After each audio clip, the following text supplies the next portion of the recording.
Okay, so yesterday we were talking about palliative nursing. So we did the introduction, the definition for palliative care and palliative nursing.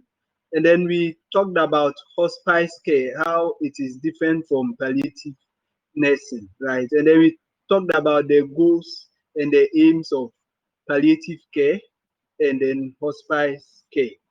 Okay, so today we are moving on to, and I think we went further to talk about the team members, right? The members that forms the palliative care team, right? And then their various responsibilities, right? Okay, so today we are moving on to principles of palliative care. Principles of palliative care. And it's not different anyway, it's not different from the goals of palliative care. I believe you have the slides, so you are following as I move on.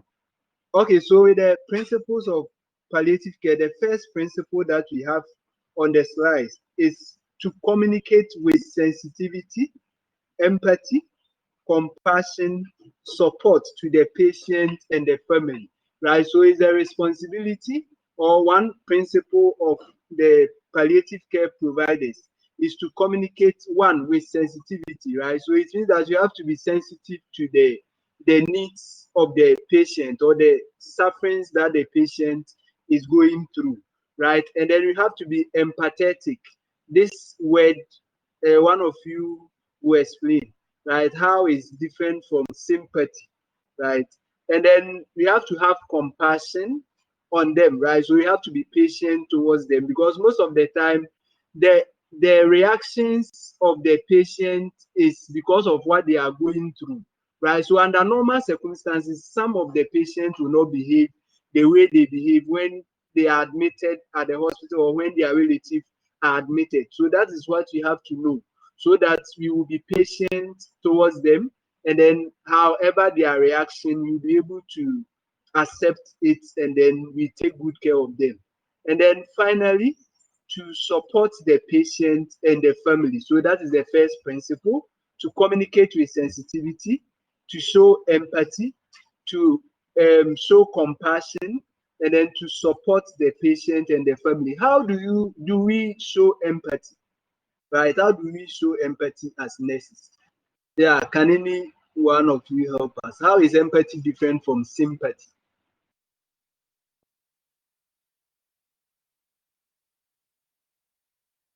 Yes. Hello. Okay, so Okay, Priscilla Mchi, yeah. to sympathize with someone is just to feel pity for the person without necessarily Can you including. speak? Can you speak out? Yes, sir, I'm saying that to sympathize with somebody is to feel sorry or pity for someone without really making any effort to help the person or do something about the situation. But to sympathize with someone, you put yourself in the exact situation the person is in, and then you make efforts to alleviate the pain or ease the person. Okay. Okay, thank you very much. Yes, so as she said, right, with sympathy, let's assume that the patient is crying and you are also crying. So who will comfort the other, right? So that is termed as sympathy, right? But being empathetic is where you have to give injection which you know that is painful, but because you want the patient to get well soon or the patient to be relieved of the pains that he's going through as a result of cancer or any other terminally ill condition, you will still go ahead and give the injection whilst you um, comfort the patient in the process of giving the injection, right? So empathy, as she said, is putting yourself in the patient's shoes, and that is the only way we can better care for them, because if we don't put ourselves in the patient's shoes, then when they are behaving abnormally or when they are rude to us, we might not treat them as they ought to be treated, right? But if we put ourselves in their shoe and we know we take it that it can also happen to us, then we'll be patient towards them, and then we will treat them as they need to be treated. Then the second principle is listening attentively, right? Listening attentively. That is very important, right? So most of the time, if we ask patients to express their feelings, we have to listen to them as they talk. We don't have to interrupt, right? Sometimes what they will talk about might not even be important, but you don't have to interrupt them. You have to allow them to share their feelings, their anxieties, because it's a form of, sometimes a form of relieving anxiety, right? Sometimes you are going through something and then you are keeping it. Sometimes you need somebody to talk to in order to vent your, or to express your feelings, your anxieties, so that you will feel relief, right? So when they start expressing it, we should make time. Sometimes you have to sit down, right? So there are times you ask some student nurses who are doing their practicals to educate patients, and you see them standing and educating the patient, right? It means that you are not ready. You don't even have time to educate the patient or to listen to the patient. So you have to sit comfortably so that the patient will, it will communicate to the patient that you are ready and then you are willing to listen to whatever he or she has to tell you, right? Allow tears and emotions to be expressed. Yes, so sometimes you see a man crying, and then in our local language you say bemansu, right? A man should not cry, right? If somebody is crying, the best you can do is to let the person cry, because it's also a form of relieving the anxiety. And this can be seen more often in people who are diagnosed with terminal illness, right? Like cancer, like HIV, right? So conditions which have no cure, right? Or sometimes people who are anticipating a loss of a body part. For example, women going through mastectomy, or people being prepared for amputation of the limb, etc. Right? So such people may shed tears, right? And then when they are sharing tears, you don't have to stop them. Allow them. You have to even encourage them to cry them more, right? Because it's a form of relieving their anxieties. And then the next principle is to check for understanding, because miscommunication is common as a result of language barrier, culture, environment, and then stress, right? So always when you give information, you have to find out whether the patient have understood whatever you are communicating, because that can be a form of a conflict between the patient and the nurse, and then it will impair the nurse-patient relationship, right? So whenever you give any information, ask the patient whether the patient have understood. That is why most of the time when students are doing education, the guidelines for education, once you are done with, first you have to even find out what they know about it, right? Because if you know what they know about their condition, then you know where to emphasize them more, or what to add, and then what to subtract, right? And then if they are having any misconceptions, based on they explaining it, you can address the misconceptions, right? So always, and then when you are done with giving information, you have to ask them to tell you whatever you told them, right? So that you know whether they've really understood it, or you have to re-educate the patient. And then most of the time, I think we've mentioned this when we were talking about the goals of palliative care. You have to be sensitive to their cultural beliefs, their religious beliefs. I think we mentioned this yesterday, so we will move on. Family meetings are useful for identifying the patient needs. So what do we mean by family meeting? Once a while, it is expected that the palliative care team, right, they have a meeting with the family of the patient who is on admission, right, so that they will know how best. Sometimes you give them the opportunity to tell you how best you can care for the patient, right, and the care that you are giving, right? Are they okay with the care, or there is a need for improvement? There are things they wish you had and all that. So it's a form of discussion, and it's all towards how you can care for the patient better. So that is what we term as the family meeting. So it includes a meeting, it involves a meeting with the palliative care team as well as the family members, right, on how best you can care for the patient who is terminally ill, right? And then when having the meeting, pay attention to the patient, the family members, right? So when a question is raised and then they are sharing their views, you have to pay attention to the concerns that are raised. And then if there is a way you can solve those things, you have to find a way of addressing it, right? And then the next thing is be aware of the importance of non-verbal communication, such as facial expressions, right?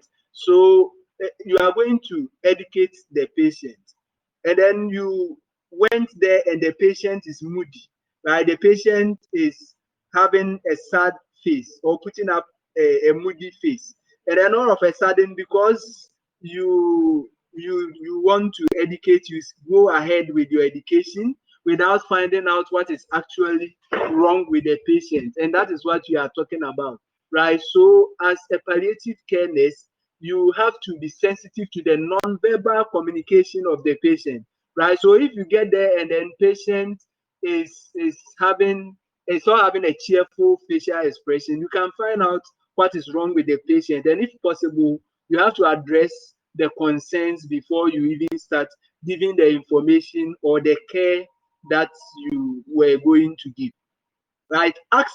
Appropriate questions ask appropriate questions, right? So the question that you ask the patient should be appropriate, right? And allow the patient and family members to ask questions each time you see them, right? So you ask them questions. Sometimes you want to find out whether they've understood the information that you've given them. And then sometimes you want to find out their concerns so that you see if something can be done about it, right? So you ask them questions, and where necessary, you allow them to ask questions also. We are still on principles of palliative care, right? Those who are joining, right? So in the slides, you move to principles of palliative care, right? The next one is ensure that patient and family have understood what you are saying. Okay, I think I've mentioned about that, right? So when you give information, find out their understanding, whether they've understood what you said, or you have to further clarify what you said, right? So you can do that by asking questions, right? Sometimes you can ask them to summarize all that you said, right? Or probably to tell you the meaning, what they got out of what you said, because sometimes they can misinterpret what you are telling them, right? So when you do all this, you get to know whether they've really understood it, or you have to add or subtract. It is easy to unintentionally miscommunicate. So that is what I said, right? So sometimes because of cultural differences, right? Because what I would say, probably in the Ghanaian culture, the Ghanaians among you might not be offended, but probably the Nigerians among you will be offended, right? Whilst what probably the Nigerians will say, they might not be offended because in their culture, it's okay, it's normal to them. But in the Ghanaian settings, probably we might be offended. So always you have to find out, right, so that they don't misinterpret whatever you are telling them, right? That is why it's necessary for you to ask questions. It's necessary for you to ask them to summarize. It's necessary for you to ask them to share their concerns after you give information to them, right? One principle that is very important in palliative care, and not even in palliative care alone, in day-to-day nursing routine, is communication, a therapeutic communication, right? That is very important. So, as palliative care nurses, how do you demonstrate this um, communication skills, right, whilst caring for um, patients with terminally ill conditions? Okay, so I think I've listed few of them. The first one is active listening, which I've talked about, right? So with the active listening, as I said, that is the first thing a nurse should do, right? Once patient starts speaking, allow them to talk. Sometimes you see nurses trying to complete their sentences for them. Some patients don't want you to complete their sentences for them, right? They don't want you to interrupt when they are speaking, right? So once you are done and then you ask questions, allow them to express their feelings, allow them to talk. The best you can do is to listen attentively, right? And then when you are listening, right, especially with, if it's a form of interview, patient is crying, sometimes you have to exhibit some non-verbal signs so that patient will know that you are paying attention, right? So sometimes you nod your head, right? Depending on the culture, sometimes you have to maintain face to face. So you look at the patient whilst the patient talk, but it depends on the culture anyway. You have to find out if the culture allows face to face communication, then you do that, right? Because some people, if you look in their face, they will misinterpret into their eyes whilst talking to them. Sometimes they misinterpret it, so you have to find out before you do that, right? But it's a form, it's something that demonstrates or communicates to the patient that you are really listening, right? Maintaining eye contact, and then sometimes nodding the head, right? And then sometimes as they talk, you make sounds, right? That you are listening, so the patient should go ahead, right? So all these are things that will communicate to the patient that you are listening to whatever they are saying, right? So one author gave some acronyms which he termed as roles. I don't know if you can see from the board. Okay. Yeah, so one author gave an acronym which we term as ROLES, ROLES, right? And then he said that to communicate to the patient that you are listening attentively to them, you should follow these acronyms, right? So the first R stands for relax, right? So you have to relax. So that is what I said. When you are going to educate the patient or give information, don't go and stand and then do that. And don't just maintain any abnormal body posture, right? You have to sit down and then relax, right? You sit by the patient. Most of the time, it's expected that you be in eye contact with the patient. So the same level. It's not like the patient is high up and then you are down, or you are up, patient is down. So you should be at the same level if possible, right? And then you sit down and then relax, right? In relaxing, um, let me explain the relaxing, because there are some people will interpret it in a different way. Relaxing is not this way, right? So you can't sit and relax like this when you are communicating. You have to sit upright, right? But relax. So make the patient know that you are ready for to listen to whatever the patient is saying. And then even the relax we are talking about, sometimes your facial expression, right, will communicate to the patient that you are relaxed or not, right? So if you are putting up a tense facial muscles, right, or expressions, it's a way of communicating to the patient that you are not ready to listen to the patient. So sit down, relax, put up a cheerful facial expression. You can smile, right? And then you establish rapport, right? So all these are things to communicate to the patient that you are ready to listen to the patient. The next one is openness. Being open, right? Being open. How can you be open when you are communicating with a patient? Yes, I don't want to talk too much. So, can someone help us? We are talking about the rules. It was one author who published that in order for the nurse to communicate to patient that he or she is listening attentively, we should follow these guidelines, right? Which the author gave the acronyms rules, right? So we talk about the R, the O. Who can explain the O to us? Being open, being open. Yes, I hope you are online.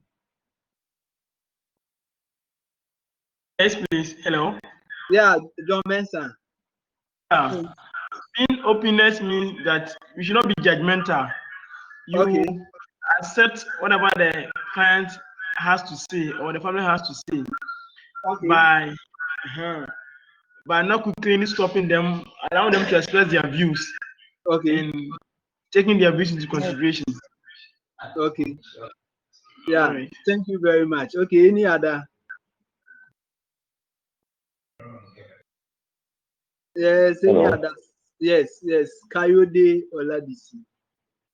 I think being open is more of not being narrow-minded. Not Okay, being narrow-minded. lè mọ okay. gbọ́ ló Make jẹ́ yourself ó yẹ available kí n fi ẹ́pìsì pọ̀ kí n lè mọ Um, gbọ́ ni bí ìgbọ̀ ọ̀bẹ oh, yẹn for some, dáadáa. offering.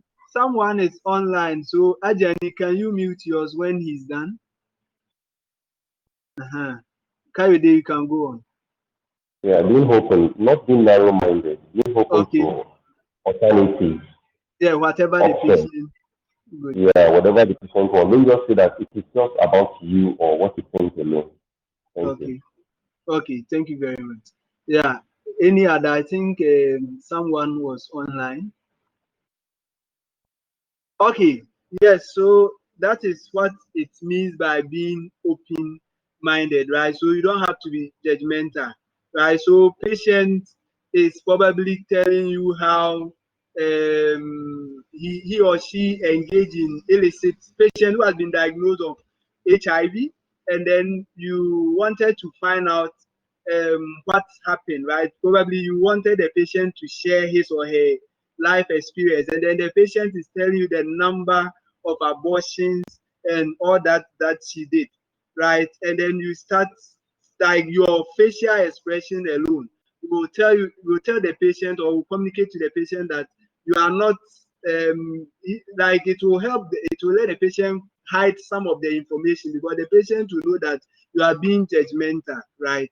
Based on your utterances, based on your facial expressions and all that, right? And then you have to also tell the patient that you are ready, whatever the information is, you are ready to listen to the patient without judging the patient, right? So if you tell the patient this, the patient will feel at home, and then they will tell you whatever they have to tell you, so that they will be relieved of their anxieties. And sometimes, being open, you have to also tell them that their information, whatever they are going to tell you, will be kept confidential, right?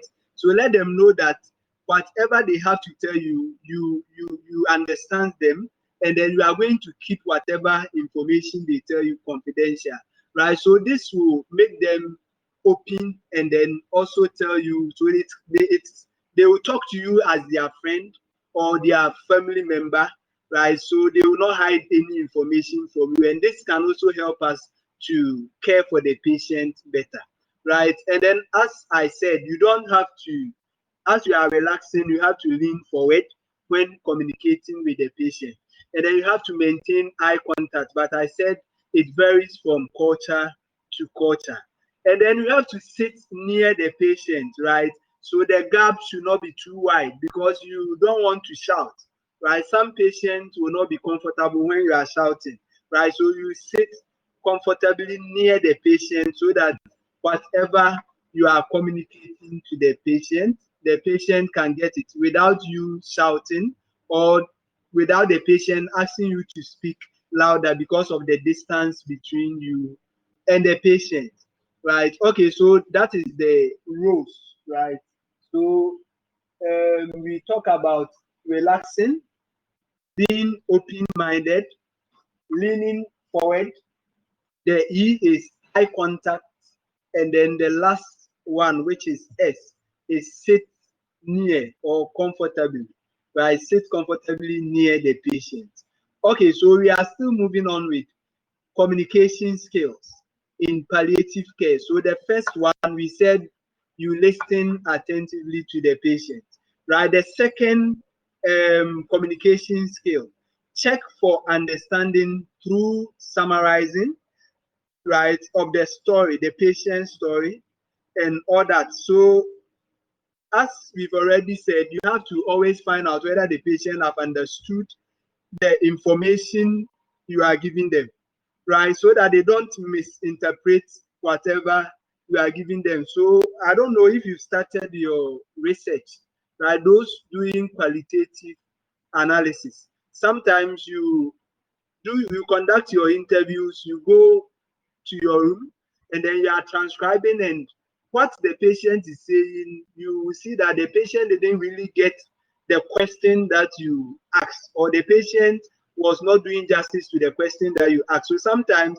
it's necessary for you to go back and then you ask patient that you said this, that you ask the participant that you said this, that, and that. Was it actually what you meant?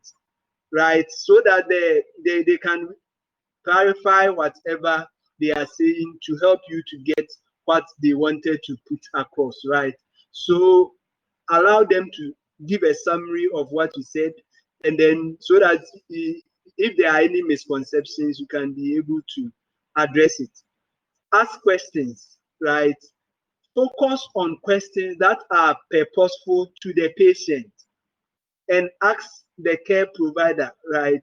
So you can ask questions, but the questions that you are asking should focus on the patient care, right? It's not just any question because you have to ask questions, you ask any question, right? But you have to ask questions about things that can help you to better care for the patient, right? The questions you are asking, one, is aiming at getting information, right? So sometimes you ask questions to get information. For example, the patient complains of pain, and then we know that pain is subjective, right? So you can ask of the location of the pain, the intensity or the severity of the pain, whether the pain is radiated to other body parts, the time of the day that the patient experienced the pain, right? So these are things that you are asking in order to get information, right? So patient tells you that the medications you prescribe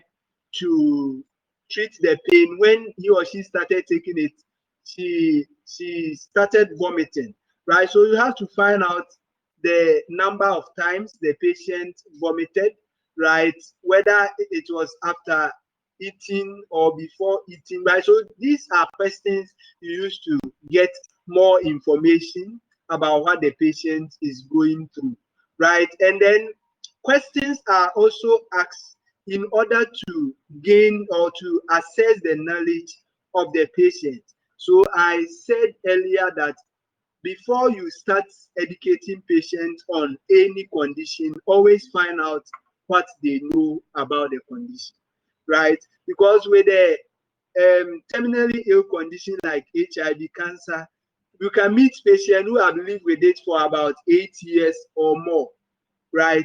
It means that they know more about the condition. So you have to find out what they know so that you know which kind of information to add, right? And then where to make clarifications where necessary. Okay. And then you have to, the questions you are asking should also be direct and it should be focused, right? So your questions should be direct. Don't beat about the bush, right? So that it will be focused on, if you are if it's HIV, we are talking about, it should be focused on the HIV, right? And then the questions, you have to also prioritize issues when you are asking questions, right? Ask questions that are more important first, right? Before, when you are done and then you want to just chat with the patient, you can go ahead to chat with the patient, but you have to prioritize it, right? When you are giving information or you are communicating with the patient.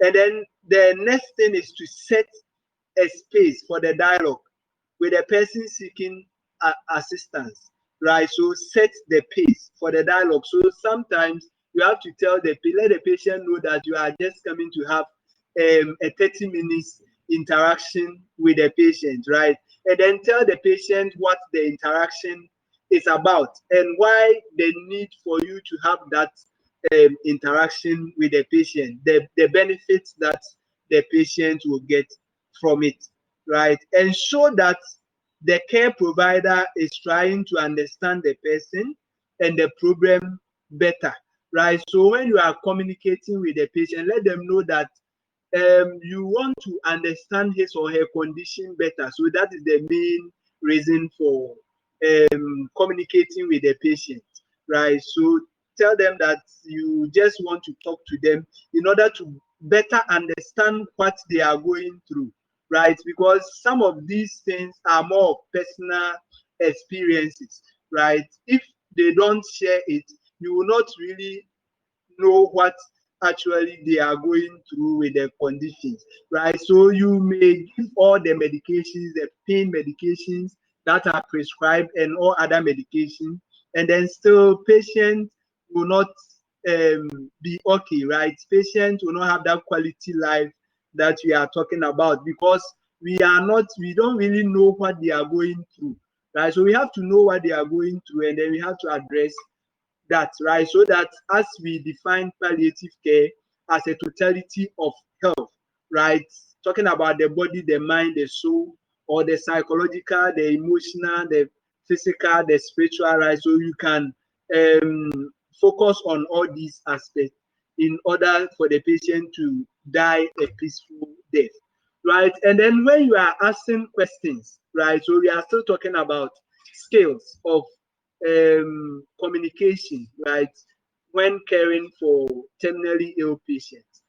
Okay, so when communicating with a patient, use open-ended questions, right? When you are communicating with a patient, you use open-ended questions, right? So you don't have to ask questions that will require yes or no, or the patient can nod the head, right? For example, if you ask patient, how are you feeling today? There is no way the patient will respond yes or no. Then it means that probably the patient is disoriented, right? Or probably the patient is having a mental condition. If you ask patient, how are you feeling? And the patient says yes or no, it's inappropriate to the response, right? So that is the open-ended questions we are talking about. So you ask questions that will require that patient will express him or herself without giving yes or no answer or nodding the head, right? So I think I gave some examples. What makes you feel bad, right? So patient, you ask patient, how do you feel today, right? And patient is saying that today I'm not feeling well, I'm feeling bad today, right? You can go ahead, what makes you feel bad, right? But if you say that probably the patient tells you, I'm feeling bad, and then you tell patient, is it because of the pains, right? It means that this the patient can say yes or no, right? Without talking in detail about whatever the patient is going through, right? So always ask open-ended questions, right? Okay, how did you feel when you were diagnosed with cancer? Right? So this is another open-ended question. How did you feel when you were diagnosed with cancer, when you were diagnosed with HIV or any other terminally end-stage renal failure, right? what worries you the most about your condition, right? So even though patient is diagnosed of cancer, and then we've noticed that the patient is worried, sometimes you have to find out what worries the patient the most, right? So now with this, the patient is going to prioritize the problems or the needs, right? So that you know which one to start with first, right? Okay. You can also, when do we use close-ended questions? Close-ended questions. You can also use some close-ended questions if necessary, right? So sometimes you can use close-ended questions. These are brief and restricting and are used to obtain facts rather than knowledge or feelings, right? So with close-ended questions, when you are using it, you don't want to you don't want to elicit the feelings of the patient. No information about the feelings of the patient, right? But you just want to know some facts about what the patient said, right? So patient is saying that my body is hurting, right? And then as a nurse, probably the abdomen, right? The abdomen is hurting, right? And as a nurse, you know that the abdomen is, there are several divisions of the abdomen, right? We have the right upper quadrant, the left upper quadrant, the right lower quadrant, the left lower quadrant, right? So you want to know the exact or the specific part of the body where the patient is feeling the pain, right? So you can ask a close-ended question, right? Where probably you are palpating the right upper quadrant and you ask the patient, does this part of the body hurt, right? So with this, the patient can answer yes or no, right? And that is a close-ended question, but it's because you want facts, you want specific information. You don't just want to ask which part of your abdomen hurts, so that the patient will start by saying that, oh, it was the left side and then it moved to the right side, and then this morning I felt it at the lower side and now it came to the back, right? So sometimes in allowing them to express their feelings, you get confused, right? So where the doctor or the nurse or any of the palliative care team member want to exhibit and elicit facts, right, or specific information, you can use close-ended questions instead of open-ended questions. And then avoid leading questions, right? These suggest a preferred answer or desired response, right? So you have to always avoid leading questions, right? If you do that, they answer the questions to suit, they give their responses to suit what you are asking, right? So examples of leading questions can be, you must be feeling a lot of pain, mustn't you? Right? So if you ask a question like this, it's, even if the patient is not feeling pain, it's possible for the patient to say that he or she is feeling the pain, right? So you don't have to, you have to make the statement open, right? So that the patient can, don't give leading questions when you are communicating with the patient. And then I'm on the basic communication skills, number 7, right? So those who are using the slides, if you are lost, you can follow now, right? So when answering questions, right? So if patient asks questions and you are answering the questions, yes, this is very important. Understand that behind every question is a story, right? Understand that behind every question is a story, right? So patient is asking you how long, for probably someone who has been diagnosed of breast cancer at a terminally ill stage, and then the person has been booked for radical mastectomy, right? And then the person is asking you how long will it take to recover after the condition, right? What you have to understand that behind every question that the patient asks, there's a story. It could even be that one of the relatives was underwent a surgery and then died after. So she wants to know whether she will survive or not, right? So don't disregard any question that the patient asks. That's what I want to say. But don't disregard any question, right? Treat every question as important because the patient has a story behind whatever question he or she asks, right? So, and therefore, you have to be honest and you have to give accurate answers, right? So, you assume that patients should be worried because of the condition that the patient is diagnosed, right? And then you find out from the patient, why are you worried? And then the patient is telling you that I'm worried because someone is owing me and then the person have not paid, right? Then you will see some nurses saying, right. So because they were assuming that the patient will be worried because of probably the diagnosis, the HIV diagnosis, or probably the cancer or the surgery or something to them is important.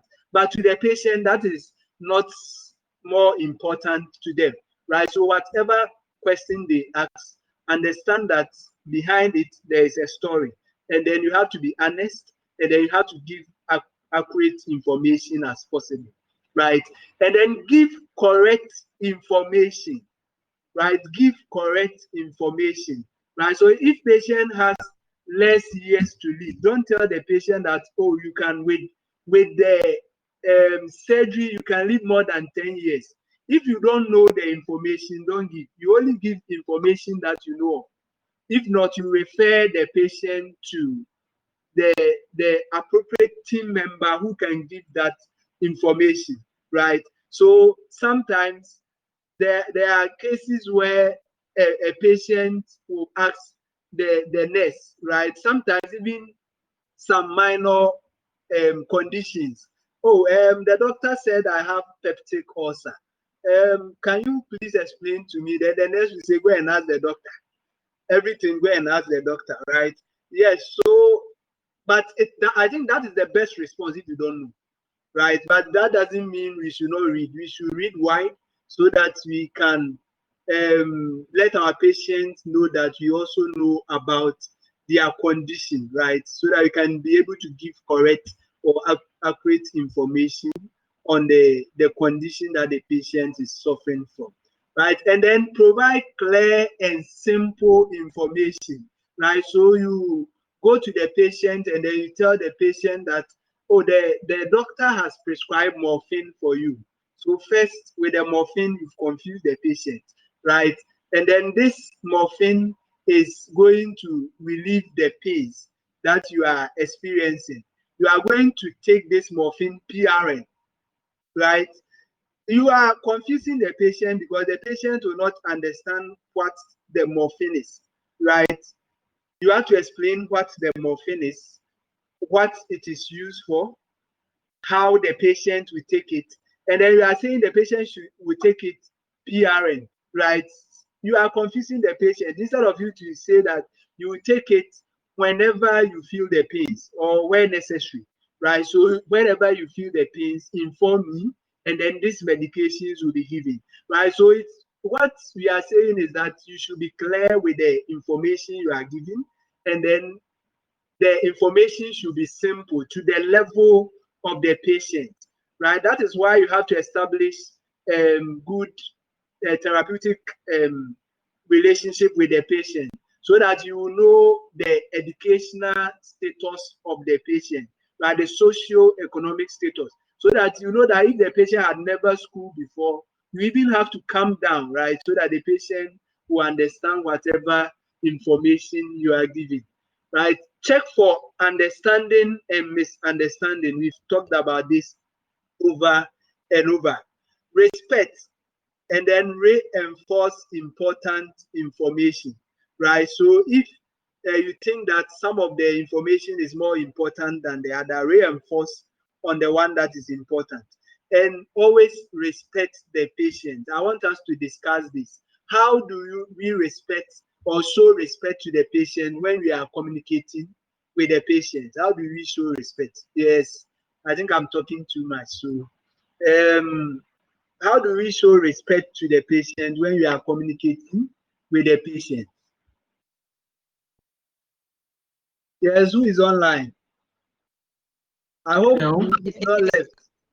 Okay, Hello? I can see John Mensah and Kafui Etsi. After John Mensah, Kafui, you can add to. Okay, hello. Yeah, I'm here.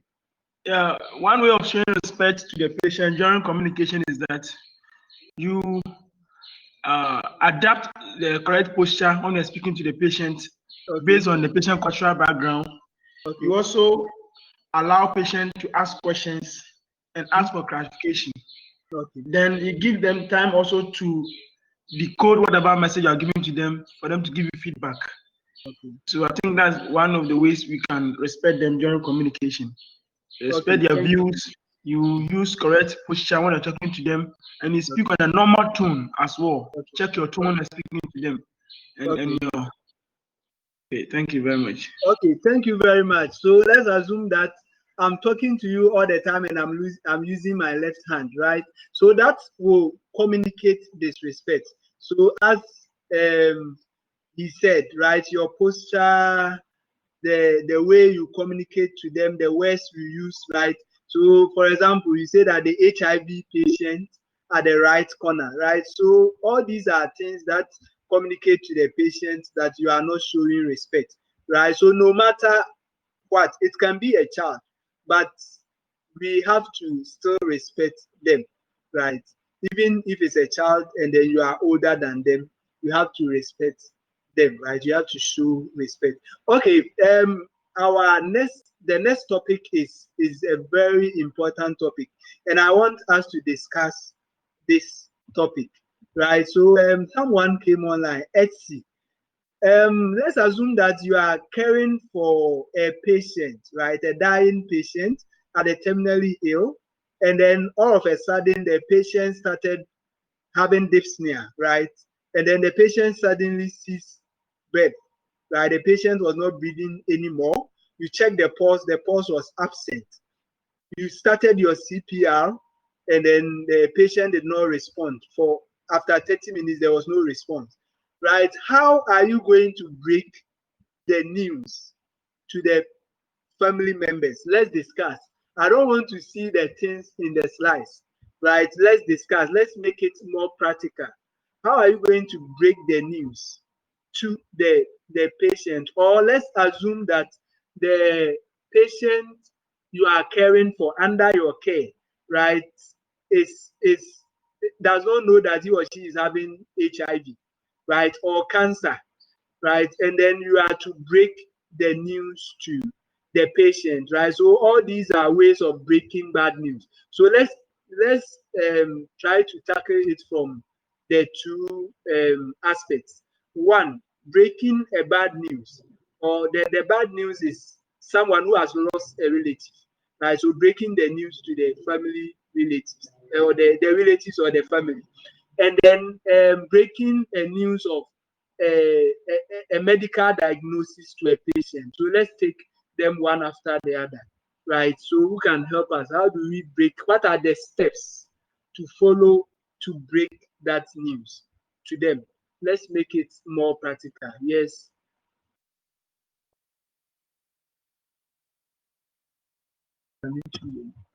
Yes, who is online?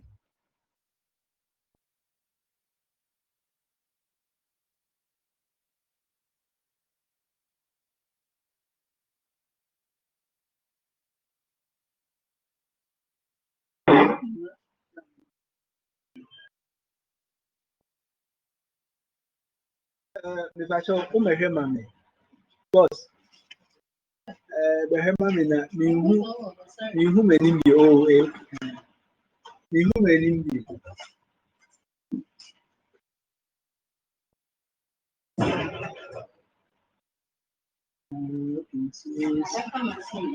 Ɛyɛ pinti.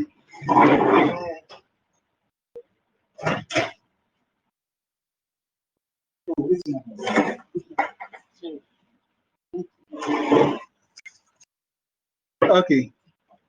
Yeah, so We are online now. The internet was interrupted small. Hello. Yes, yes. Daniel, crack. Yeah. Okay. Normally, before you can break such news, you should prepare well. Aside what you have in your slide, you see, normally some nurses will go to patients to confirm or to check their vital signs, as you were saying. Some will come out telling you that the patient has passed away, but you go back to check and you see that the patient is still alive. Okay. So you should make sure that whatever you're doing will be confirmed by another nurse or a medical practitioner to get it well before you break that news to the relatives. So when you are done with it, you actually get a close relative, not anybody who came by just posting as a relative, but a relative who have been with the patient since the patient came there, and then the patient has confined in that relative for long during the stay at the facility, so that you make sure you examine the relative physically to see or psychologically to see whether the patient will be able to hold that information Okay. that you're going to give. Others, you see that the patient, the relative will just fall on the floor, collapse, just like that. Yeah. So that you don't do that to cause another problem at the facility. So you assess such relative, and then you make sure that you get a calm or serene environment before you talk to the relative. And then most of the times you can start by also asking questions from the relative that if, for example, if what you get information like this, how will you feel?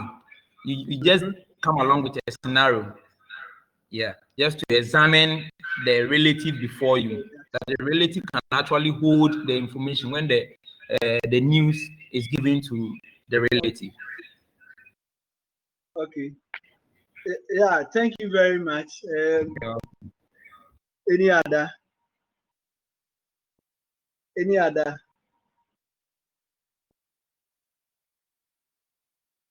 Hello? Okay. So, John Mensah. John Mensah, you are online. Are you at work?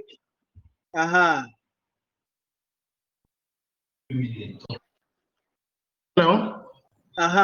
You can speak now. It's better. Okay. Now. Okay. So another way you can do that is you do advanced preparation. That is you yourself. As we talk of empathy and sympathy, it is not there that you go and then be crying yourself as a nurse when you are ready to break a bad news to your patient. Yes. You have advancedly prepared yourself. Then you have to validate patient's emotions. Okay. You validate patient's emotions. Sorry, relative to the patient's emotion, depending on whom you're breaking the news to. What do you mean by validate the emotions? Okay, so you have, that one, assess and response to emotional reactions. You have to assess patient's response to emotional reactions before you break the news. Then you can also, another thing is to offer realistic hope to the family. Okay. You have to offer realistic hope to the patient and the family. Okay. Based on maybe patients or the relatives other residual strength left, you can offer realistic hope. So you can first of all find out who that person is in the family. Is it the firstborn? Is the person the breadwinner? Okay. Or whatever. Then you have to get all these facts right. So getting all this information will help you to know where to start from and where to end. Okay. Then you avoid medical jargons too. When you're breaking news to family members, you avoid medical jargons. You make sure that you use the layman terms so that they will understand you clearly. So that they will not go and misinterpret whatever you tell them, especially when it's about conditions. You have to make sure that you use terms or words that the relatives will understand. So that when they go, they will not go and say the other way around. For example, like diabetes. You know Okay. how people will describe that somebody's having this condition. The person might think that they want to get a condition, you're doomed. Your life has come to an end, especially this Yeah. COVID. How people will say it or how carry the information. You might think that if you get the COVID, that's why people get it and they run away Okay. because Yeah. of how people say it. So before you do everything, you make sure that you explain in simple terms and words that the relatives will understand. You assess their emotional response. You find out who that person is in the family. Then you know where to start from. That is what I think ways of bringing bad news to the patient. Okay. Thank you very much. Is You're there welcome. any other? Yeah. Can someone share his or her experience at the ward where a news was broken and then probably the relatives started probably holding the uniform of the doctor or the nurse, or it led to a form of miscommunication or conflict or something like that? Can anyone share experience around it, the whole scenario? Hello. Kayode or Labisi? Yeah. See, before you share bad news, like I said yesterday, there are even a particular committee set up in my hospital because of the nature of the hospital that could look at the ethical and the situation which has a priest and there's some cleric in it. As Jamaica has rightly said, first of all, as faced the situation because I have faced Face the situation situation. personally. Okay. I have seen a situation personally whereby it was just maybe a grandchild that was looking after an elderly man, maybe in his 60 or early 70s. And then the elderly man passed away. The immediate children, maybe they are not around, travel and things like that. So before they could not break the news to the little girl that was there. They have to organize, okay, which church do you belong to, get the pastor and then the priest, then get contact to link the senior family members Yeah. before they can come and say, okay, this is the situation. Or it could be the wife of there has been a situation whereby the wife was the one around. So the nurse and the doctor, we don't want to break the news to the wife. Know the nature of the emotion outburst that they could experience, which they may not be able to control, which could cause disturbance in the atmosphere of the clinical area. Sometimes they may even tell the woman, please go and get money for so thing. Then they organize maybe their pastor or the elders in the family through contact tracing to break the news to the woman or to the person that is involved. Thank you. Okay. Okay, thank you very much. Yes, so I think all that we are saying is that in breaking the news, it will not be the same for everyone. Yeah, we have to. So you talk about assessing the situation, right, around it, right, and then someone talk about assessing the role of the one who is there, the diseased person, right. So sometimes the role will determine the kind of anxieties that the relatives will go through, right? So as you said, if the person is a breadwinner, then it means that the anxiety will be greater as compared to probably when the person is probably at the old age and then the person is no more taking care of their family members and all that, right? And then sometimes depending on the condition, right, if it's that they've spent a lot, right, on the patient condition, and sometimes when the patient dies they don't really, so you have to assess the situation. There was this woman who brought the wife to the hospital, the husband, sorry, to the hospital. And then when she brought the husband to the hospital, we admitted the husband, and then we realized that when the husband sits in bed for about, let's say, 5 minutes, the husband gets tired and then call the wife, come and help him sit up. lie down. And then when the husband lie down for about 5 minutes, he gets tired, call the wife to come and help him sit, right? So it was like that. So we realized that when the husband was doing, the wife was doing that, we didn't see the wife again. She vanished, right? So throughout the night, we were doing that. We will help him sit, and then within some minutes, he will tell us he's tired. We should come and help him lie. So we were doing that throughout the night. In fact, we were running shifts, so we didn't sleep because of that. And then in the morning, unfortunately, the man passed away. And then the wife came. And then when we broke the news to her, the wife she was happy. In fact, she was really smiling. And then she went to stand by the husband and then said in the Twi language that the husband is tired, so the husband should go and rest, right? So he was telling the husband that you've really suffered, so go and rest. And then she started calling people, right? So just imagine, this means that if the wife has lived with the husband for let's even use 1 year, the wife has been doing this throughout the night, every day, helping the husband to sit, to lie, to sit, which implies that probably the wife is not sleeping. So if you assess situations like this, right, and then the person is exhibiting this behavior after the death, once you assess it, you really understand why the wife is really demonstrating this behavior after the death. And then with such a person, you will not be afraid to give more information when necessary, right? So as you said, you have to assess, and then you know which information to add and then which one not to add. And then someone also said that you should give realistic hope. Very important.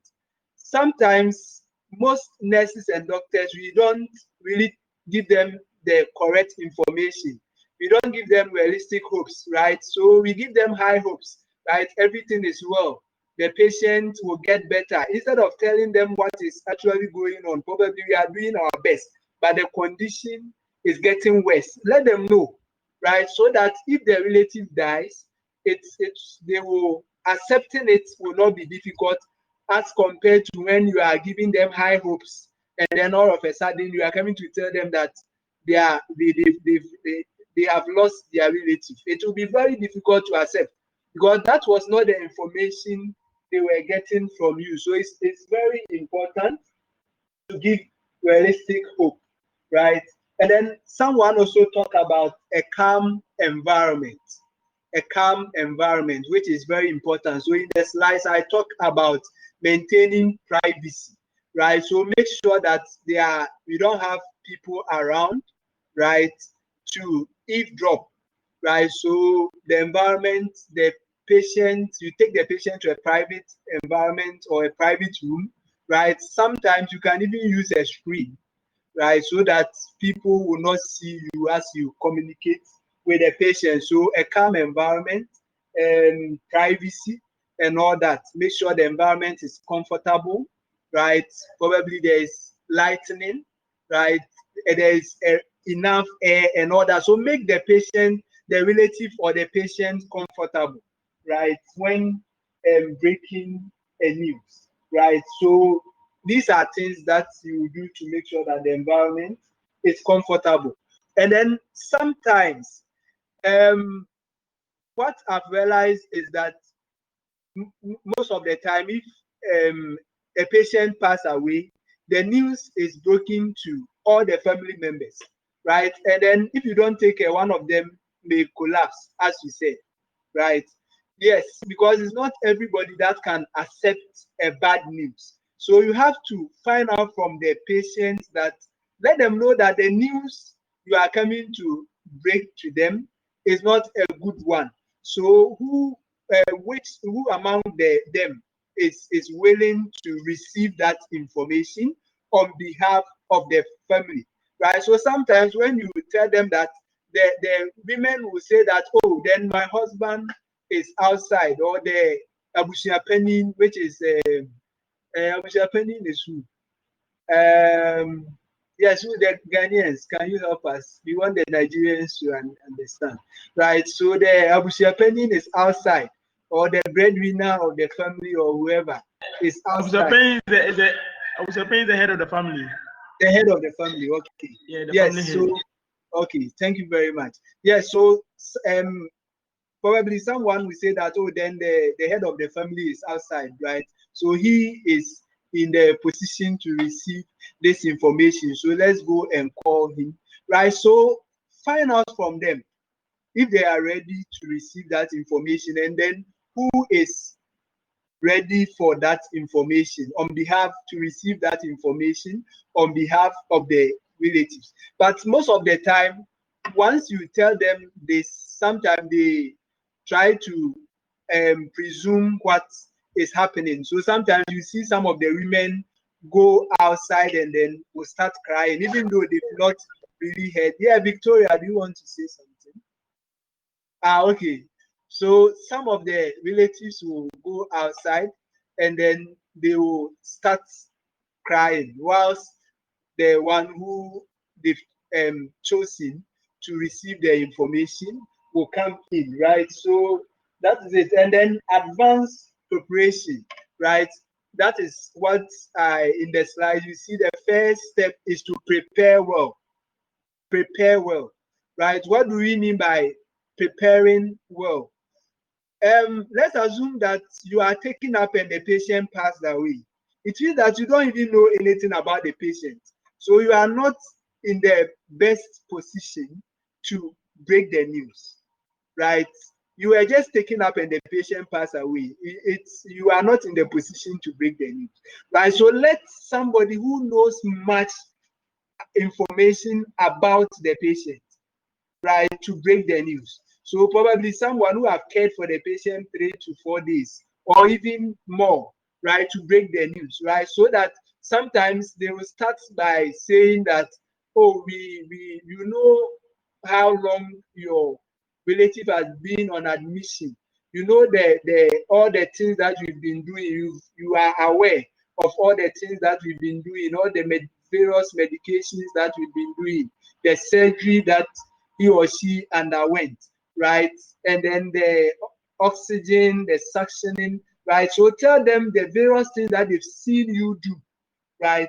But unfortunately, right, this so you break the bad news after telling them about all this. So this is somebody who knows about the patient. So it means that if you don't know about the patient, it will be very difficult to talk about all this, right? So you have to prepare well, know all the facts before meeting the patient and the family. Right? That is why most of the time some doctors will vanish, right? They certify the death and they vanish, because sometimes it will be the nurses who are working on the patient, right? So the patient starts gasping, and then the nurses will check SpO2, suction, put on oxygen. Sometimes they do the CPR. So by the time the doctor comes, the patient is already dead, right? So sometimes it's difficult for them to break the news. So what I'm saying is that get your facts, right? Even if you didn't care for the patient and you want to break the news, then it means that you have to get your facts right? So that when they start asking you questions, you'll be able to answer. Okay. And then, as we said, you sit down comfortably, and then make sure the patient you are breaking the bad news to or the relatives also have a seat. They also sit down. But most of the time, anything can happen when you are breaking the bad news, right? People have different ways of venting their worries or their anger, right? Or people have several defense mechanisms, right? So when you are breaking the bad news, to me, it is best to give a gap, right, between you and the patient, right? Because it's likely, especially when you are in a tie, it's likely some patients relative will hold the tie and pull it, right, when you break the news, right? So you have to be prepared that anything can happen when breaking a bad news, right? So that you have to get ready, right? The last time when we were talking about this, someone was saying that for him, if the patient slapped, the relative slapped him or her, she's going to, I think it was a he, so he was saying that he was also going to slap the patient back, right? And then I think that will not be the appropriate thing to do, right? It's a form of the patient relieving the anxiety. There are several ways relative reacts to a bad news, right? So we have to be ready and then protect ourselves, right? So we have to protect ourselves when we are breaking a bad news, right? Okay. Find out from the relatives who want to receive the news. I think I mentioned that. So don't just break the news to anybody, right? Find out from them who is willing to receive the news and let them know that the news is not a good one, right? So that they will be prepared, right? Even though they don't know what it is about, right? Because even after breaking the news, sometimes they will still deny, right, the death of their relative, right? So tell them that it's not a good news, right? And then so it's not anybody that can receive that information. So you find out who is ready to receive that information. Provide privacy. I think we've talked about that. Yeah, if you want to ask a question, you can. Okay, sir. Yeah, Daniel Crack. I wanted to ask, you said we should tell the relative the news is not a good news as we are inviting them to break the news to them. Okay. So I want to, within our setting here and at the hospital, if we tell somebody it's a bad news, so come and let me give you the news. I think already the person will just know that it's all about that before even explain everything. Mm-hmm. So at the initial So stage, what do you suggest? well, I think calling them for looking for the appropriate person and calling the person for a meeting. If you give that initial statement, you are done giving the whole story or whatever you're going to say. So to me, I think what I suggest is maybe we'll call the appropriate person to come without giving any heading. But when he comes and then we sit at a calm place, we start with a nice conversation as we give several scenarios, as I was saying, then you see how bold the person is ready to receive it before you hit on the nail. Okay. But sometimes, when you tell them that it's what you are going to tell them is not pleasant, sometimes they will tell you that then let me go and call another person. Oh, okay. It's possible, yeah, because sometimes you call them and then you start with the scenario we are talking about. Sometimes they will think that it will be all pleasant throughout, right? So sometimes once you tell them that they will prefer calling somebody they think is in the best position. If it's a bad news, then I think I'm not ready for that information. So I think it still will based on the assessment, right?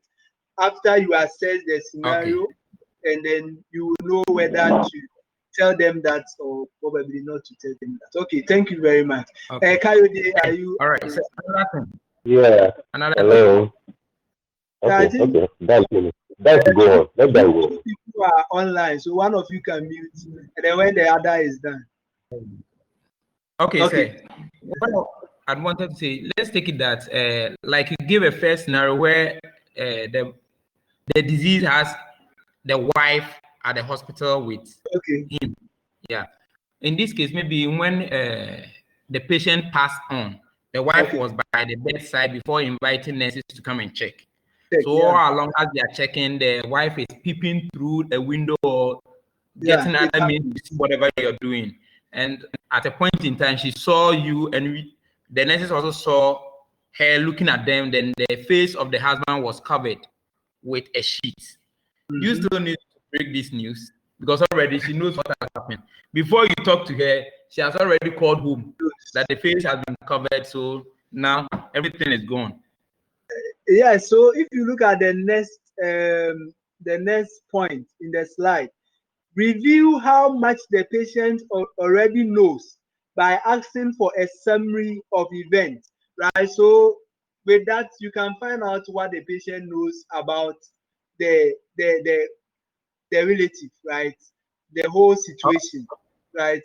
So based on that, you know whether to go ahead or to stop. Because sometimes before you even start breaking news, they've already started calling that they should come around because the Akwesi or Ajua is dead, right? You've not even broken the news, but they've started calling. So with such, I think it might not be necessary to break the news because they already know. Okay, yes, Kayode Olabisi. Yeah, I just want to kind of come in from the side Daniel has been coming from. You Okay, know, all the bad news is not all the time about death. yes, It's not every time about. Sometimes somebody may go to a doctor or see a doctor and then he has a bad diagnosis. I've seen it in a movie, although movie are not real. Doctor will just tell them, I have a bad news for you, Mrs. So and so, or Mr. So and so. So it's not all the time about death. Sometimes it's about diagnosis or prognosis yes, of the situation. Then another thing about somebody a relation looking through the window, seeing you passing that covering the face of their loved one. Naturally, human beings, we are resistant to bad news. That leads to denial. Even if you see it before your face that it has happened, that denial will think it can't be. It's not true. But in some there are this situation. I heard denial, but I didn't hear what you said about it. Yeah, that denial that human being, that our mind is very resistant to bad news. Okay, So we go into denial. So somebody can be looking at you that you are covering the face of their loved one off. They will know that the indication of that is death and that the person has passed on. Yes, they okay. will still be in denial in their mind that no, it can't be true. It is not so. So you still need to go through the normal process. You don't have to leave anything to chance when you are handling that kind of situation. If you still go through the normal protocol of observing all the necessary precautions. Okay, Thank you. okay. Thank you very much. Yeah, I think someone came online. Yes. Yes, Ajani. Okay. Yeah. Yes. Good morning, sir. Morning. Yes, sir. You Yeah, asked a you are question, online. sir. Thank you, everyone. You asked a question earlier on that I wanted to contribute, but the network did not allow. You Okay, are okay. talking about the incidences, about breaking the news, and now the relatives have been having issues and Yes, yes, difficulties yes, handling them. Yes, that happens a lot in my facility. And I want to contribute to the one that Daniel has just cited as an example now. I okay. can say that in a situation whereby a patient's wife is there while the husband dies, that is, the husband dies in her presence, I can say that is the simplest one that is very easier for us to break. It Okay, is how? half solved problem. Yes, sir. It's half solved problem for us. Ideally, it is the responsibilities of the doctors to break the news Yeah, after the death of the patient. yeah. But it is not the same. It is not so in my own facility. Even most times, the patient will have died. They will now come like 30 minutes after. Then at times they may come, they may meet you resuscitating the patient. When the patient breathes the last breath, what you will see them write, they will just document and will write, inform senior reg, break the news to relative. They will wash their hands and they will go, leaving the nurses to do that. Yes, Now, yes. when the patient relation is there, it is half solved problem, because the relative will have known that this thing has is been done. So the next thing for us is to handle the woman, as in the wife or whoever is with the patient, as at that present time. Then we will collect the phone. Personally, I've experienced so many aspects of this. I can say that is my area of specialization, Oh, because okay. anytime we have a death on my ward, the younger ones are like, Hope Sienna Ajani is on duty. To the glory of God, I know how to handle relatives when it comes to this. Because the way I would be relating with them while the patients are on the ward made it very easy for me to break news to them. So like this one that is in presence during the death of the relative, the person has already known. So what we do is we collect their phones, we ask them for whoever we can call that will be able to join us to take the person home. We don't allow them to go on their own like that. So we collect phone from them. We ask them to call a reliable person. So when the person is with us, we would now hand over the relatives to them to go. Oh, okay. Now, with the scenarios of the relative making issues on the ward, there was a day I was on duty. The death happened during the previous shift, but the relatives, they were informed already. So they came later. They went to their environment and brought thugs. They brought out. They were like 50. They just entered the ward with harmful objects. The nurses, the doctors, we ran somewhere. The doctors were removing their lab coats. They just mingled themselves among the relatives. We went and locked ourselves inside the door. They broke the place. We need to call the security of the hospital to come and rescue us that day. Then there was another scenario in which a relation just wounded a nurse by the time she was breaking the news. So especially when we have Muslims that want to bury the corpse on that particular day, and the hospital insists on doing post-mortem, we have a lot.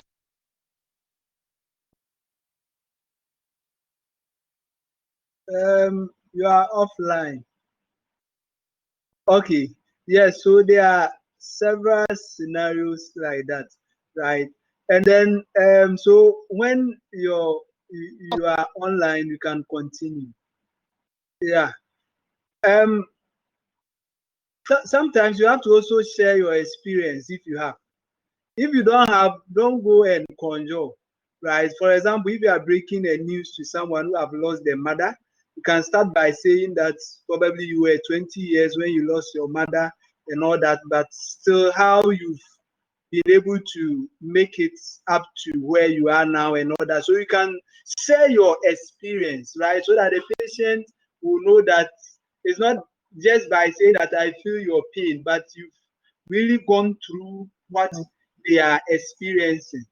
Right? Are you online? If you're online, you can continue with what you were saying. Yes, sir.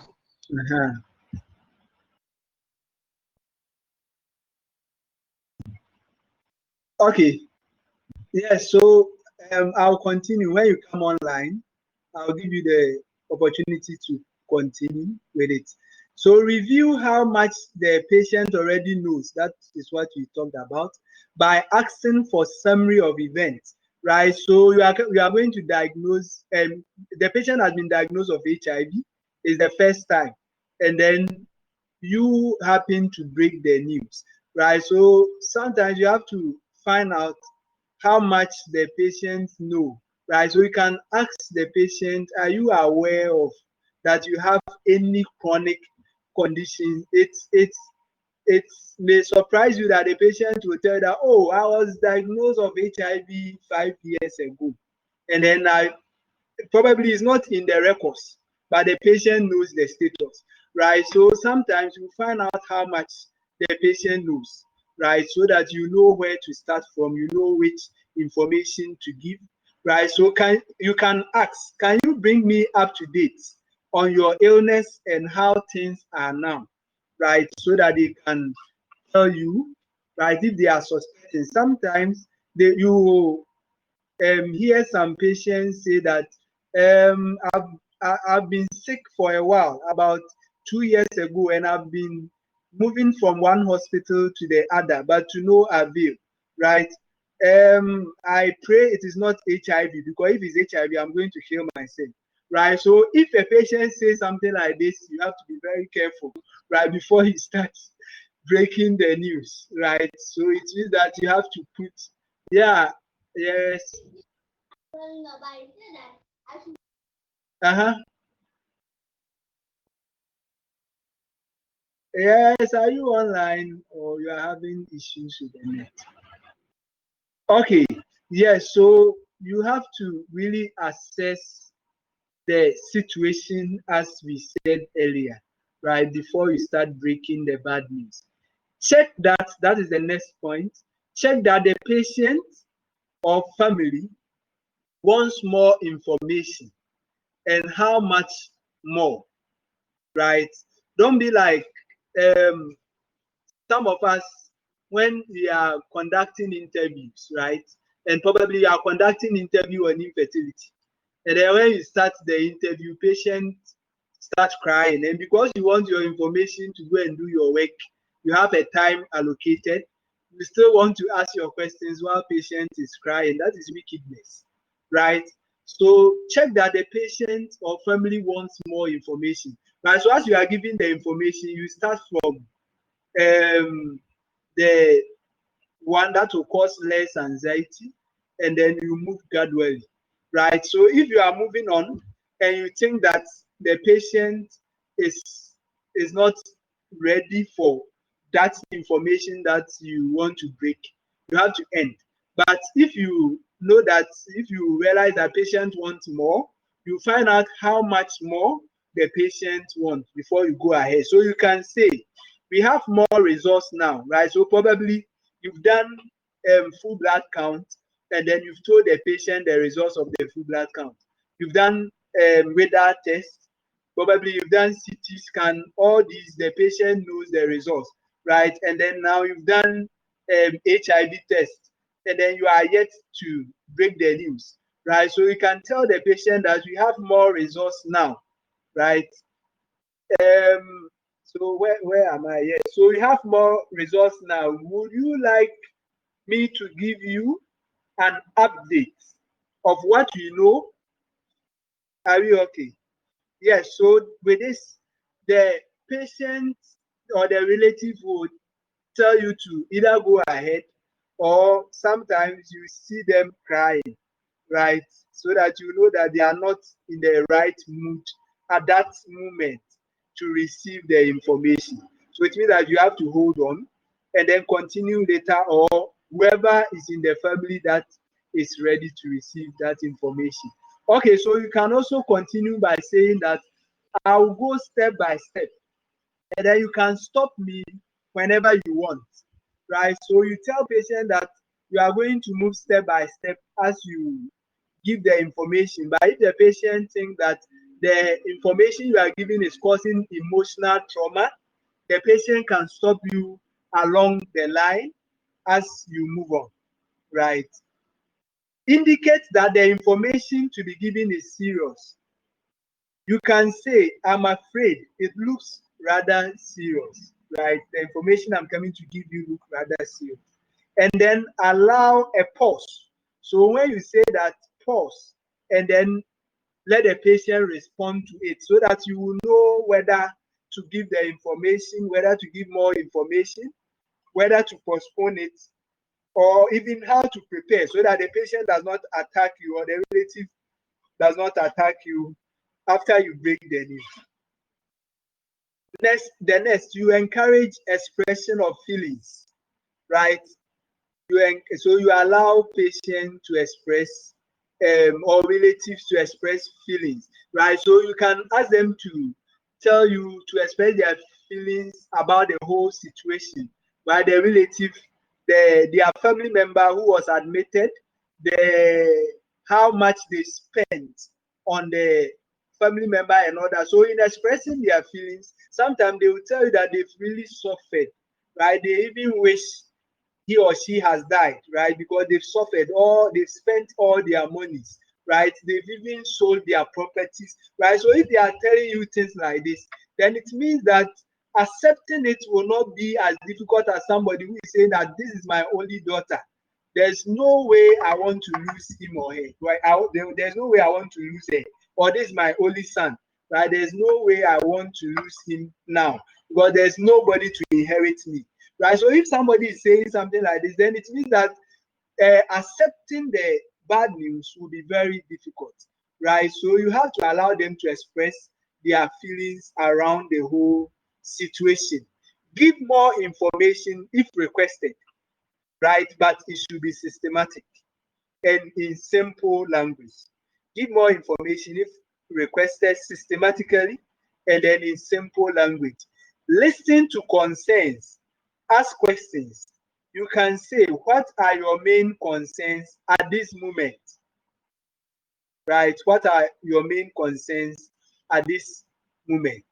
Okay, so you have to break the news step by step, right? And as I've said, you should expect that anything can happen whilst breaking the news. So you have to be prepared towards any uncertainties, right? And then give time for patient or relative to cry. That is what I said earlier, right? So when you start step by step breaking the news, and you realize that the persons start crying, you have to stop you have to stop breaking the news and then allow them to cry, right? If you even have a tissue or a handkerchief, right? If they have it, you can even tell them to use the handkerchief, right? Give them time so that they can cry, right? It's a form of relieving their anxiety. Otherwise, they will even vent their anger on you, right? In doing that, it calms them down so that they don't vent their anger on you. But if they are doing that and you keep adding the information, right? If you don't take care, they can vent their anger on you, right? Don't be angry if patient or relative denies, right? So that is what you said, right? Sometimes they are going to deny. We had a case like that. There was this 24-year-old guy who was admitted. I think he was brought in dead, right? He was an asthmatic, and then he had an attack, and he realized that the spray that he was using in the house was finished, right? So he asked someone in the house to go and get him the type of spray that he used, the one that was prescribed for him in the house. And then, according to the relatives, they went to buy one for him, and he told them that that is not the exact one that he used. So they should go and get the exact medication that was prescribed for him. So I think whilst on the way, the patient passed out, right? So when the person came, they rushed the patient to the hospital, and we realized that the patient was brought in dead. Right. So after everything, when the news was broken to them, they said the patient is not dead, right? So we should give them the opportunity to pray, and then they think the patient will come back to life. Okay, so there's a cold room where we keep dead bodies for a while before the patient is taken to the mortuary. So because we didn't want them to disturb, right? Because they went to call one of their pastors, they said they have ranks, right? The pastors, they have ranks. So they went to call one of their junior pastors, and then it was around 8 o'clock p.m. So they were in the room, they were shouting, making noise and all that. So we didn't do last offices anyway. We wanted them to accept before we go ahead with it. And then around 10, they came to us that they have a senior most pastor. So they've called that senior most pastor, he's on the way. So we should wait for that person to also come and pray. So we were there. And then they also came, and then they were in the room shouting, making noise. So around 12 a.m., they saw that the patient rigor mortis has set in, and the patient has become stiff, and then fluid was even coming out from the mouth and all that. So they came to tell us that we should go and prepare the patient for them to take the patient to the mortuary, right? So we should, in this case, the nurses should not be angry, right? Because it's normal that patients will deny. right? It's normal that some patients will deny, especially relatives who have not seen the death of their children before. It's the first time they are seeing one of their child dies, right? It's normal for them to deny, right? So when they do that, we should not be angry with them, right? We should try to accept it and then try to convince them where necessary, tell them the facts that we have to help them to accept the situation. Stay with the client or the patient after to prevent him or her from harming himself or herself. So if you are done breaking the news, sometimes you have to stay with them for a while, right? Otherwise, some of them can even commit suicide after, right? So you have to stay with them for a while. Sometimes if you see that they are not comfortable after you've broken the news, you can find out if they are even having suicidal ideations. You can find out their feelings after you've broken the news, right? Sometimes you can find out if they are having any intentions of committing suicide. It is best so that you will know it earlier, right? Research shows that asking about the intentions of people to commit suicide is best to resolve suicide rather than even motivating them to commit the suicide. So you have to find out if they have plans, right? And then if they have plans, sometimes you can even go ahead to ask them where they intend committing the suicide and how, right? So sometimes people will even tell you that they even have a rope under their bed which they are willing to use to commit the suicide during the weekends. Are we okay? So if you start finding out, sometimes you get this information and then to help you know how best to help the patient overcome the depression and then the suicidal ideations. And then make yourself available to discuss the illness further as needed, right? So you tell the patient or the relatives that you are available, right? If they need you, if they want further information, if they need somebody to talk to, you are available to talk to them and all that. So that is the steps in breaking a bad news. Yes, it's time for questions and then contributions on communication in palliative care and then breaking a bad news before we continue. If there are questions or contributions.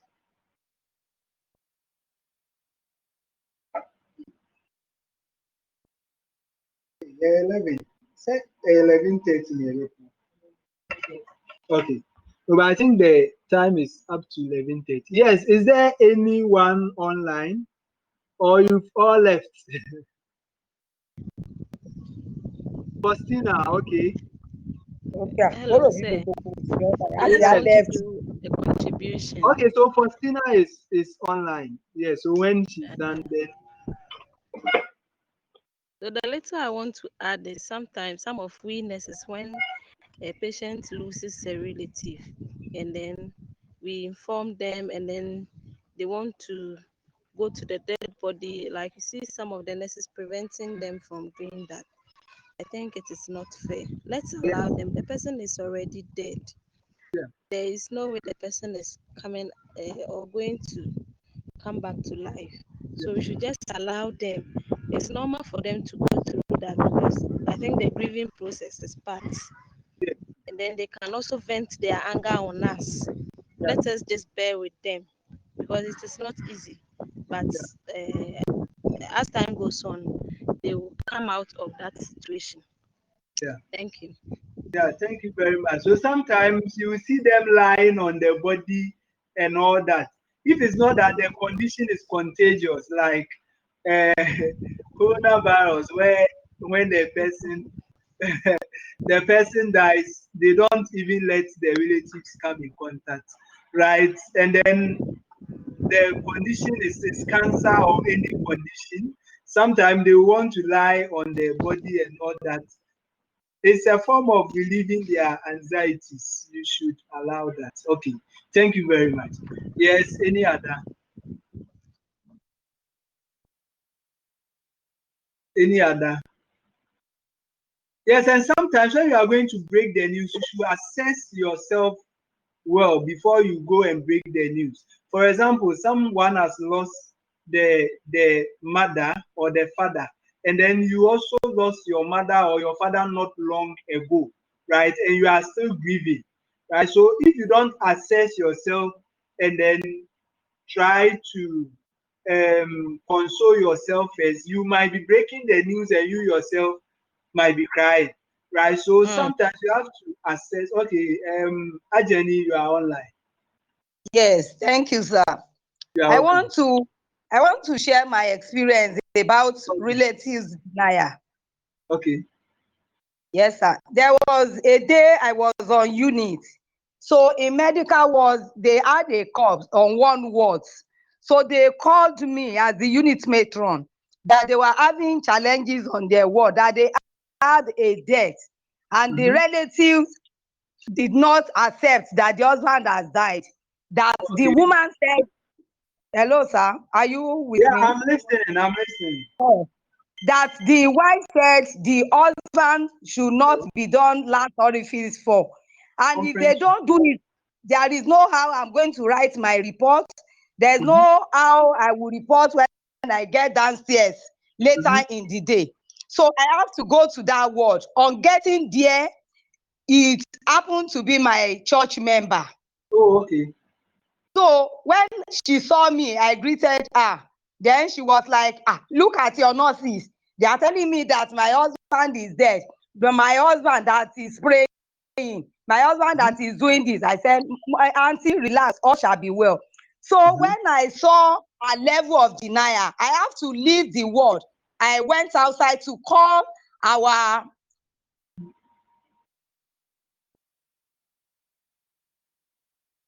Okay, I think you are offline. When you come online, you can continue.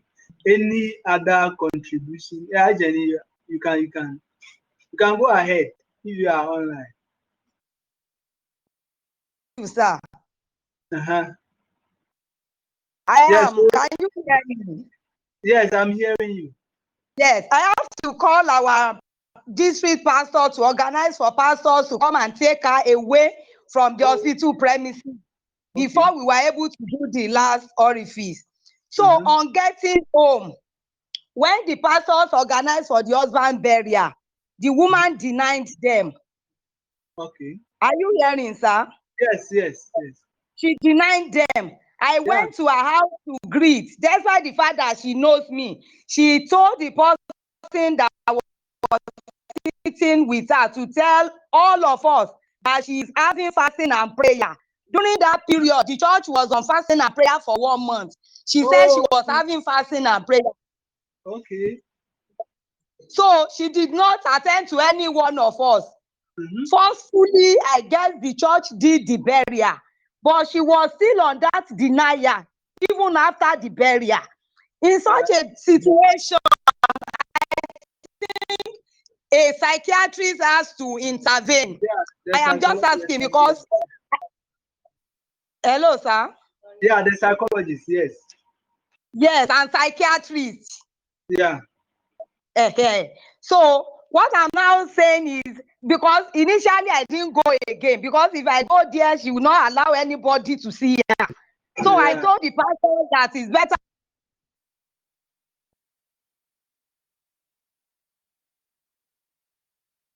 Okay, so what you are talking about is what we term as dysfunctional grieving, right? Which we talk about as we move on, right? So when we are talking about grieving, you talk about the normal grieving and then dysfunctional grieving, right? So that form of grieving is dysfunctional, where sometimes even after a year, some people will still be keeping the items of the dead person, right?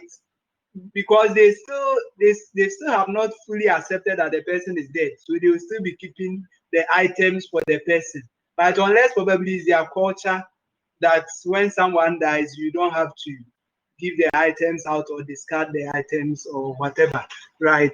Yes. So in that case, it's more of dysfunctional grieving, but it's normal for people to deny because we are talking about the husband, right? So let's assume that the husband was not sick, right? This is somebody who was from probably through the process of the fasting or I don't know, whatever, the person passed out, right?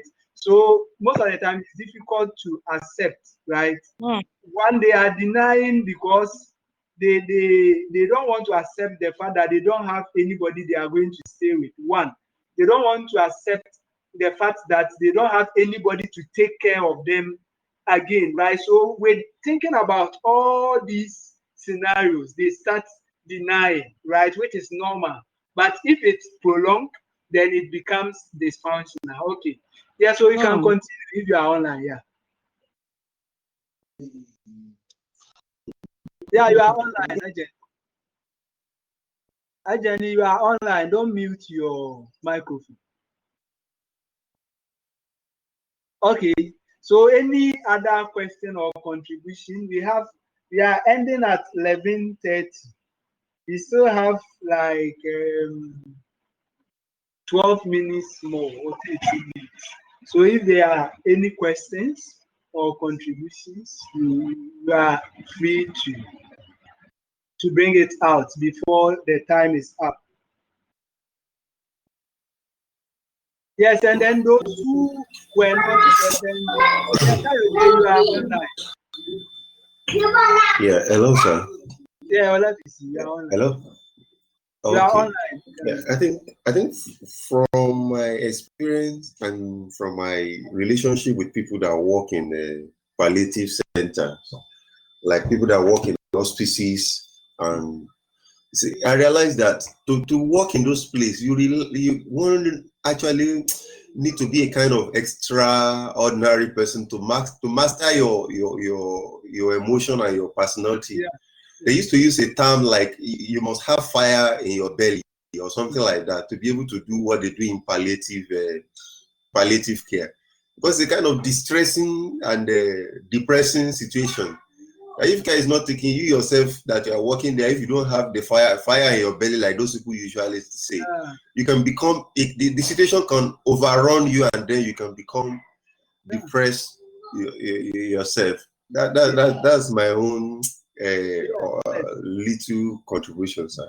I think it's very true, especially when you've been doing all your best for a particular patient, right? And all of a sudden the patient dies. Sometimes it's more of it causes some emotional trauma to the nurse himself. So you have to assess your own self before you take the teams to the Okay, thank you very much. Yes, sir. Those who were not online yesterday, the recording yesterday is ready online, so you can download it. That's how the process of downloading the recording. They have to get okay, so you can watch it online, but if you want to download, then you have to get a downloader. But you can watch it online if we were not available yesterday. The recording is ready on e-learning, so you can watch it later. If there are no more questions, then we will end here. But if there is any question, you can ask. The time is 11:20, 10 minutes more. So if there is any question, you are free to ask. If there are no more questions, we are on slide 37, right? That is where we got to. So that's where we continue from tomorrow, right? So if there are any questions, you can ask. Yeah. Hi, Jenny. Yes, sir. Thank you, sir. Sorry, I was lost under principles of palliative care. The acronym that you gave us, ROSE. Yeah, Rose. So Rose. I couldn't get the L and E. The L. Yes, sir. The L is lean forward. Lean forward. Yes. Lean forward. Okay, sir. Okay, so ROLES. Is the E you didn't get? So you lean forward. That is how you sit, right? And then the E, I think I talked about. Let me confirm. The E is eye contact, maintaining eye contact. So, but I said that we will talk about cultural issues as we move on, right? But the eye contact varies from one culture to the other, and sometimes the age difference, right? If the person is older and then you are a child, right? And then you sometimes you maintain eye contact, they may misinterpret it as a sign of disrespect. Or sometimes if you are of the same age, right? Sometimes the person might misinterpret it as a form of affection or something. So it depends. You have to assess all these scenarios before or situations before you try to, because it's something that is a step that has been given. But when you are doing it practically, you assess it how possible you can do it without causing any problem or causing misinterpreting whatever you are doing to the patient. Unless you have any other Thank question. you. Okay, you are welcome. Yes, I appreciate that. Lean forward, sir. Brief explanation. Lean forward. Yes, lean forward is you sit, relax, and you lean. No, most of the time when you are relaxing, don't relax in the chair on your back, but you lean forward. That is the best way to sit, right? So you sit upright, and then probably if there is a table, that is what we are talking about. So if there is a table, you lean forward like that. That is. All right. Thank you, sir. Okay. Yes, so we will end here, and then we continue. Kayode Olabisi. Yeah, I think lean forward sometimes conveys some feeling to the person you are communicating to, that you have a serious business at hand, and you are not in a kind of lackadaisical or a kind of relaxed or nonchalant mood. When you lean forward to somebody, it connects to me. It will give connection that, oh, you are serious about what you are about to discuss, and you really have it at hand. Thank you. That's just the little thing I want to say. Thank you. Yes, and it also communicate to them that you are ready to listen to them, as you said. Right. Okay. Thank you very much. Let's prepare. We can read on the slides from slide 37. Right. It's about the importance of effective communication. If you communicate effectively as palliative care nurses, what are the importance, right, of communicating effectively? So you can read on it before we meet same time tomorrow. Thank you very much. Ajani, can you pray with us to end the session? Father, in Jesus' name, Lord, we bless you for the success of today's lecture. We thank you, Lord, for our lecturers. Lord, we pray for wisdom from above. We say you renew our strength. And when we shall meet tomorrow, let our fullest cause to glorify your name. In Jesus' name we have prayed. Amen. Amen. Thank you. Amen. Okay, so see you tomorrow, same time. All right. Good night. Thank you. Bye. Okay.